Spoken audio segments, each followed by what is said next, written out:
I'm coming to London.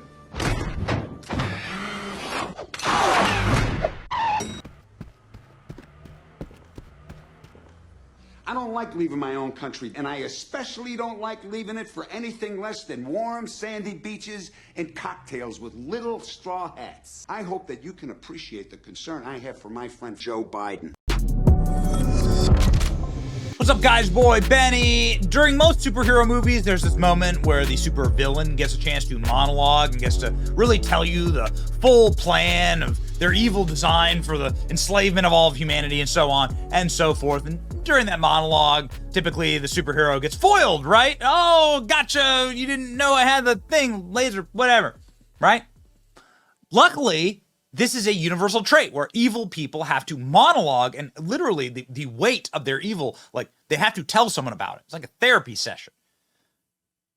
Barack Obama, in a moment of wild senility, at the very end of his presidency, sat down for an interview, and he told Stephen Colbert, of all people, what the plan for America was. Listen closely. What do you know now? Do you wish like you had a third term? You know what? If I could make an arrangement where I had a stand-in, a front man or front woman, and they had an earpiece in, and I was just in my basement in my sweats, looking through the stuff, and then I could sort of deliver the lines, but somebody else was doing all the talking and ceremony. Wow. I'd be fine with it.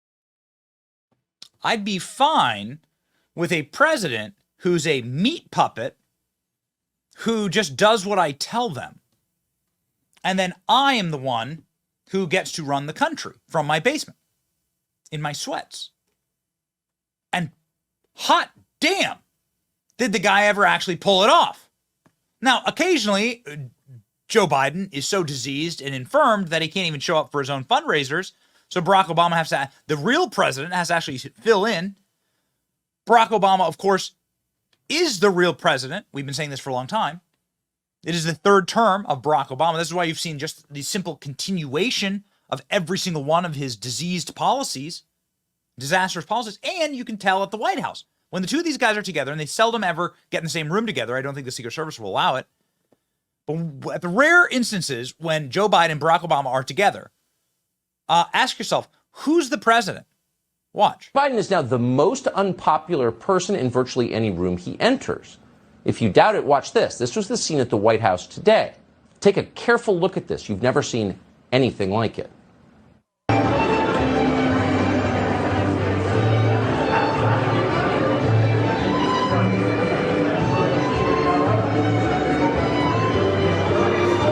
Look at him. Look at. That's the President of the United States in his own house, shunned. Nobody would talk to him. So Biden wandered off looking vacant as a crowd formed around a former president, Barack Obama, who was obviously deeply grateful for the attention. And then it got worse. It got much more poignant than that. Watch Biden try to horn in on the conversation swirling around Obama. Everyone involved in that conversation, including Kamala Harris, who supposedly works for Biden, ignored Biden completely. Biden desperately tried to get Obama's attention. He puts his hand on Obama's shoulder. He even calls him Barack, like they're friends. But Obama blows him off. He acts like Biden's not even there. Because he's the guy with the earpiece. Because Joe Biden is the meat muppet. Because Joe Biden is humiliating in that role. Joe Biden, Barack Obama doesn't even want to be seen with him. Look at this. Look at this. And look at Kamala Harris sidle up to Obama like they're a ticket together. Kamala Harris knows where the real power is. Let me tell you what, if there's somebody who's ready to power gobble, it's Kamala Harris. Kamala Harris has her back to Joe Biden in this instant.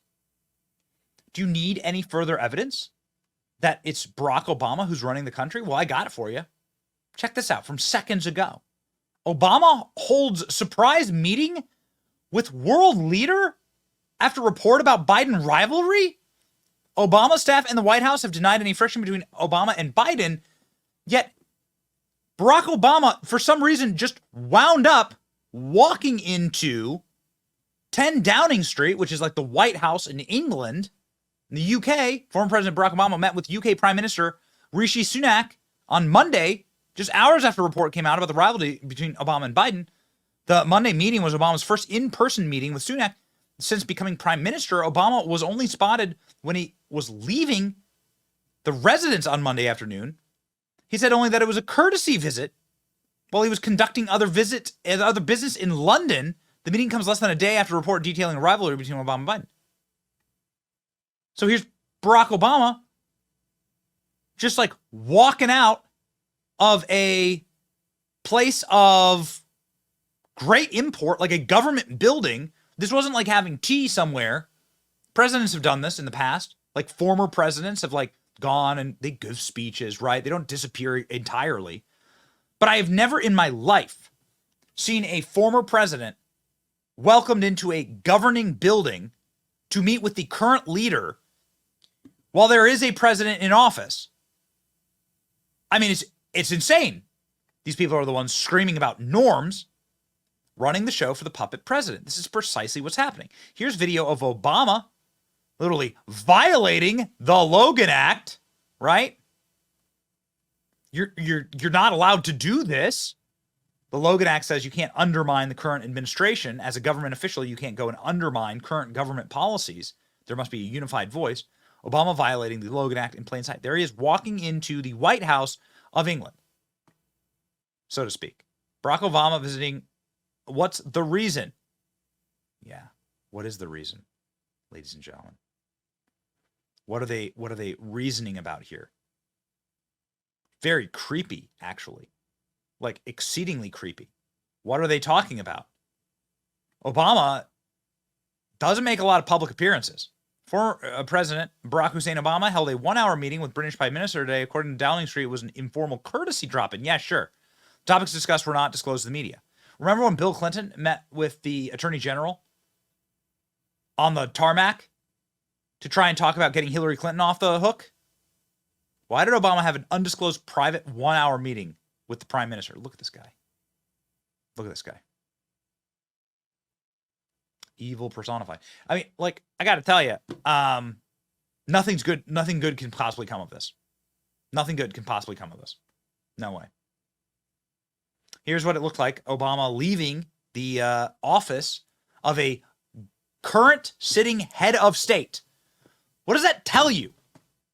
With David Cameron. Lord Cameron is not in the meeting. Do you have a few moments for the BBC, Mr. Obama? Oh, there he is, just leaving. Yep, with the US ambassador there, Jill Hartley. President Obama, why should we care about democracy in Russia? Do you have a few moments? Did you discuss speak to Gaza? us? I'm tempted. Come and have a chat with us for a minute. How did it go? What did you talk about? And so the question remains, what are they planning? There you have it, former President Obama with the US. What are they reinforcing? Right?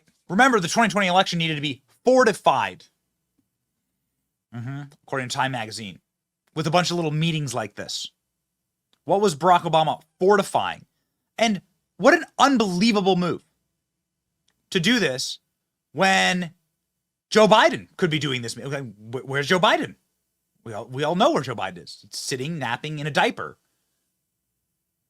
inside of a, little doggy bed that he has with a CPAP machine on his face. Like, we know that. So Barack Obama is having to literally do the job of a president. This is exactly what's happening. Something needed to be done in person, and Barack Obama had to be dispatched to go do it. At least Barack Obama can wears like normal shoes for like a normal adult. Joe Biden in the slip and fall clunkers, boat anchors. So this is just insanity, ladies and gentlemen. Obama's surprise appearance at Downing Street for talks with Rishi Sunak today, this prime minister. Former U.S. president waved and smiled as he strolled up to the former famous 10 door this afternoon. The visit, which lasted around an hour, the pair chatted in the prime minister's study, was described as a courtesy call. I'm sure. So this is going to be quite interesting. The intervention amid the referendum battle sparked the fury of Brexiteers. The UK has not signed a trade deal with the US, although there was a major push for one when Donald Trump was president. Mr. Obama was at the White House from 2009 to 2017, and Joe Biden serving as his vice president. The PM official spokesperson said he's making an informal courtesy drop-in. He's conducting work for the Obama Foundation. The spokesman said, I think President Obama's team made contact, and obviously the prime minister was very happy to meet with him and discuss the work of the Obama Foundation. Yeah, f***ing right. Don't believe it at all. Don't believe it. Even Barack Obama saying, I'm tempted, when reporters asked him a question. Please. You know, the Obamas have regularly been mewling and begging for more power. Here's Michelle Obama. That keep me up because you don't have control over them. Mm-hmm.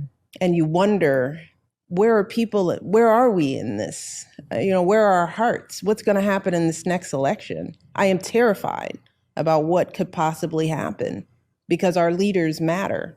Who we select, who speaks for us, who holds that bully pulpit. It affects us in ways that sometimes I think people take for granted. Oh, well, Michelle Obama is here to educate us on how powerful the presidency is. Remember, ladies and gentlemen, Michelle Obama is not running for president. I talked to Vivek a little bit ago about this a few weeks ago in South Carolina. Vivek said he absolutely believes that it's going to be Michelle Obama. Based on what you just said right there, please, Democrats, I'm begging you, anyone watching or listening inside the DNC, run Hillary again, please. Please. I beg you, run the Hildebeest. I personally think it's going to be Michelle Obama. If I had to Really? guess. Yep. You think Michelle Obama? Yeah. And then people say she doesn't want to run. She doesn't have any choice in the matter, really. Right? I mean, the idea that her choice actually matters, it doesn't matter. These people are puppets. They're pawns. Most of them are coin operated, indirectly or directly. And so that allows the donor class to play. I mean, Nikki Haley's the same thing. It's not just Democrats. But I think that the people who control their puppets know what they're doing. And they will pick the one that maximally sidesteps their Kamala Harris problem, while also maximizing their odds of pulling a short-term stint that rushes their puppet over the finish line. So if I had to pick today, I think that's who it's going to be. And Vivek says the reason why it's going to be Michelle Obama is because, well, Joe Biden's not mentally able to stand for re-election.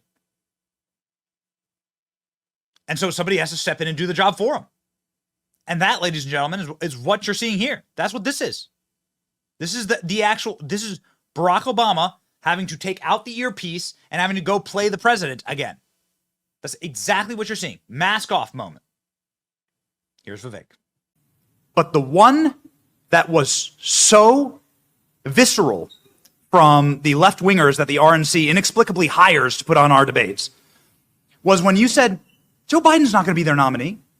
Joe Biden's not going to be running for president in 2024.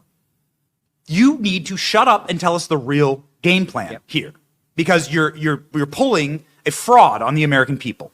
Yes. Okay. It seems like you are ahead of the curve, because now there's reports out that Joe Biden can't even put himself to bed at night, right? That Joe Biden couldn't stand trial because he's mentally incapacitated. Mm-hmm. That Joe Biden, they wouldn't even bring charges because the jury wouldn't convict, because they'd be like, this guy's he's dementia, he's wearing Depends, his applesauce dribbling down his face, right? And his son's the smartest guy he's ever met.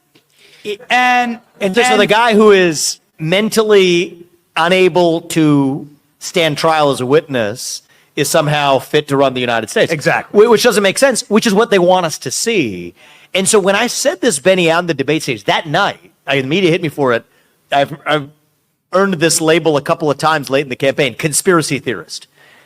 I'm not a conspiracy theorist. I'm a conspiracy realist, which is to say that I observe incentives, right? What are the incentives hiding in plain sight? And then do the behaviors you see in a system match those incentives? Here's the incentives right now. Joe Biden has stopped serving as a useful puppet for the managerial class that once wielded him as a pawn. So they've chewed him up, spit him out. Now it's time for the next puppet. Initially, his cognitive deficits, when they were relatively of a milder form, those were actually not a bug, they were a feature. That's convenient if you want to wield your puppet. But eventually, if the puppet has like a system malfunction, like at this point, the thing is actually just needs a total reboot. Now they need to actually move him to one side. They have a Kamala Harris problem. That's the one thing. It's probably the smartest decision that Jill Biden ever made. I don't think Joe Biden made the decision, but that his wife, Dr. Jill, with that PhD comes some intelligence there, made a smart decision to put Kamala Not a real Harris there. doctor. That was the insurance policy. And so if they move Joe Biden to one side, they're saddled with Kamala Harris, which they understand is even a worse albatross. So that protects Biden to a degree, which predicts where they're actually going to go with this. It has to be somebody who allows them to sidestep the allegations of racism and sexism while actually still serving as a puppet who they can control. That narrows down the field. So who's it going to be? I don't know. I'm not theorizing it's one person. Michelle Obama fits the bill. To a more limited degree, Hillary Clinton checks the woman card. But whatever it is going to be another puppet who they can control.